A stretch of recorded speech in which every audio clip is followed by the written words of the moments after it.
de soledad para hablar del último emperador de la dinastía Shang. Así que vamos a la China. La dinastía Shang es una de las más antiguas de la China.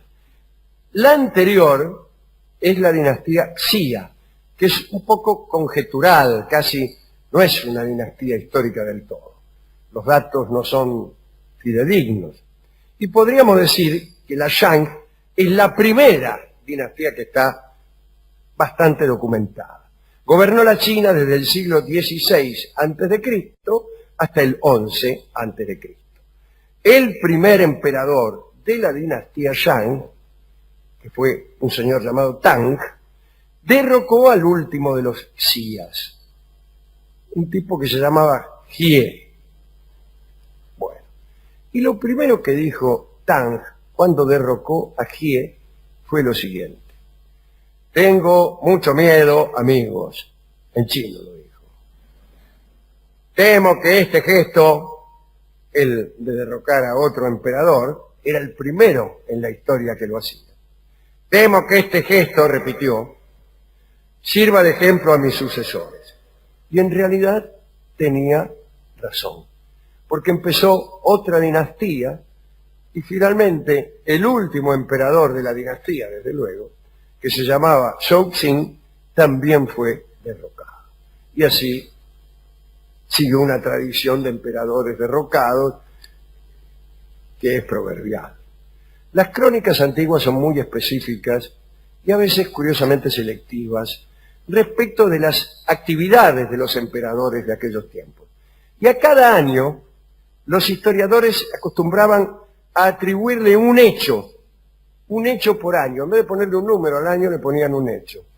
Y a veces el hecho no era para nada importante. Por ejemplo, en el gobierno de Zhou Xin, el último emperador de la dinastía Shang, las crónicas dicen lo siguiente: durante el 4º año de su reinado, Zhou Xin realizó una gran cacería. Era el año de la cacería. En el 5º año construyó una torre, el año de la torre. En el 10º año, durante el verano, hizo una excursión de recreo. Era el año de la excursión de recreo. En su 23º año, Zhou Xin encarceló a un tipo. El año del tipo. Bien. Pero en uno de esos años sucedió algo muy importante para esta historia. Fue durante el 9º, cuando las tropas atacaron el estado de Yuzhou y Zhou Xin capturó para sí, en esa invasión que hizo de Yuzhou, a la bella Daji, de quien se había enamorado. Capturó a Daji y se casó con ella. Muy bien. El emperador enamorado hizo construir para ella un edificio con muros rojos y con las puertas adornadas con piedras preciosas. Cuentan que el emperador era un hombre inteligente y de extraordinaria fuerza física. También cuentan que con su elocuencia disimulaba algunos vicios. Zhou Xin era muy aficionado a la bebida y a la licencia y a los excesos sexuales a los que vivía locamente entregado, en compañía de Daji, que parece que era mala, o conviene que sea mala a los efectos de esta presentación aquí en el Colegio Don Bosco de Ramos Mejía. Según historiadores chinos, Daji era extraordinariamente perversa.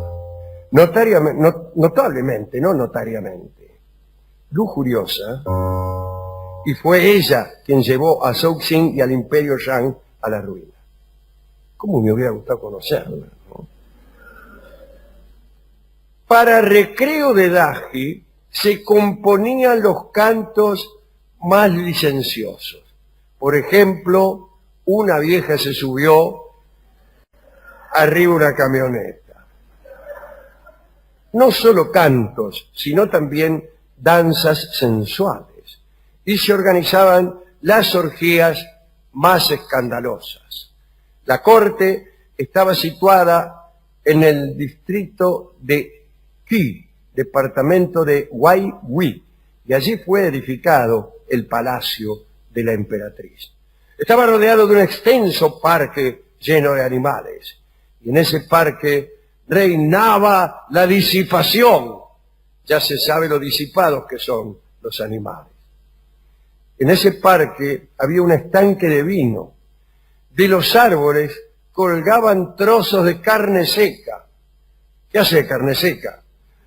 Hombres y mujeres se perseguían desnudos, y en el palacio había 9 salas especiales donde se bebía toda la noche. Allí encontramos la rima con el último de la dinastía anterior, Jie, el último de la dinastía Xia, que según se dice también colgaba carne seca de los árboles y también tenía estanques de vino. Y los estanques eran tan profundos que se podía navegar en ellos. Dicen que además 3.000 hombres esperaban a oír un redoble de tambores. Gracias. Para ponerse a beber del estanque como bueyes.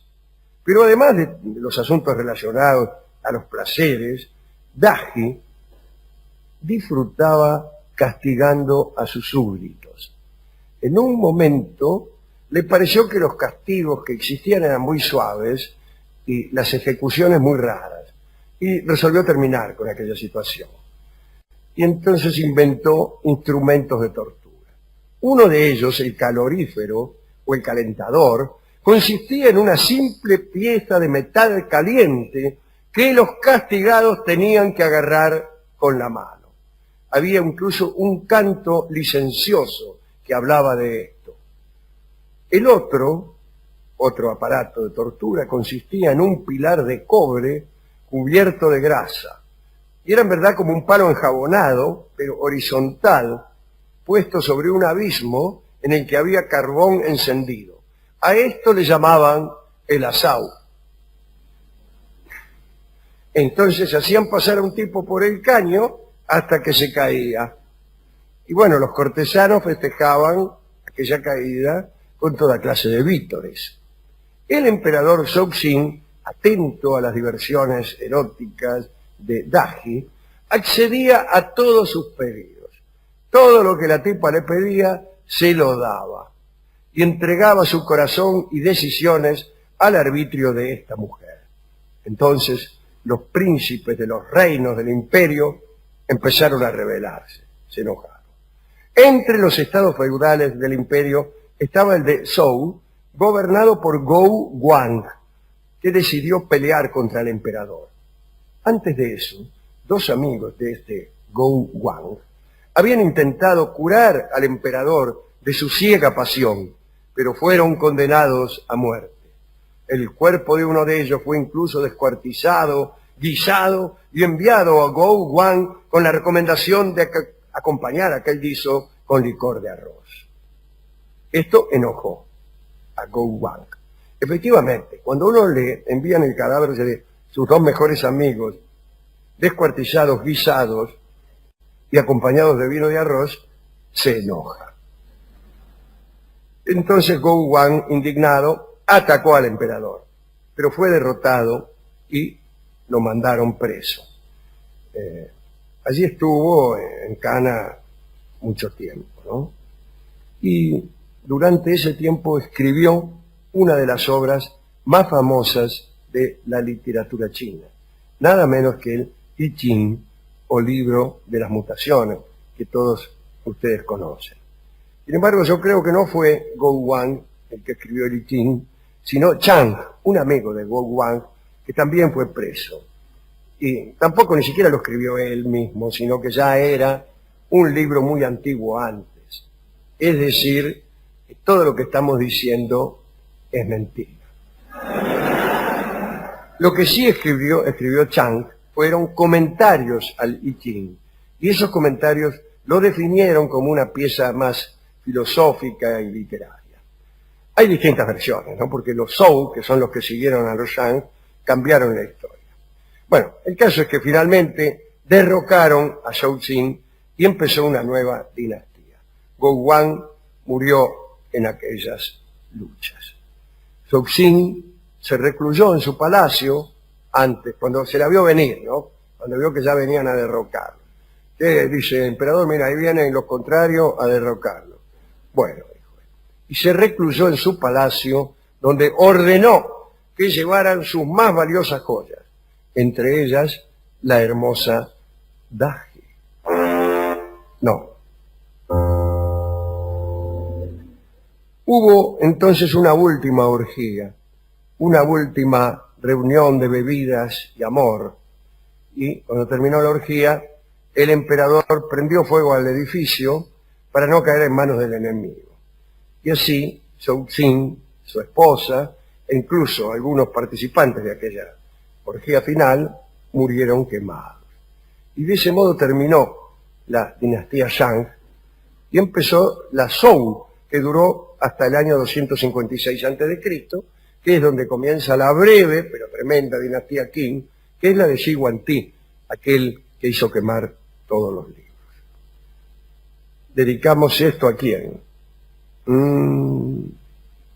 Yo se lo dedicaría a Daji, pero a mí no me gusta Daji, pero es una suerte, ¿no? Si una mujer es muy hermosa y comete con nosotros una traición, una injusticia, un acto de maldad insoportable, el dolor es menor que si el acto fuera perdonable. Para decirlo de otro modo, si me va a abandonar una mujer, prefiero que sea muy mala, porque en ese caso muy pronto dejará de dolerme. Cuando el grado de traición es insoportable, uno deja, sin embargo, de sufrir y ya no quiere que vuelva la tipa. No porque está enojado, es porque la pasión cede, se apaga ante la malevolencia y la estupidez. Por eso no tengo yo mucha suerte. Todas las mujeres que me han dejado han sido buenísimas. Y hay otra cosa mucho peor. El estúpido he sido yo.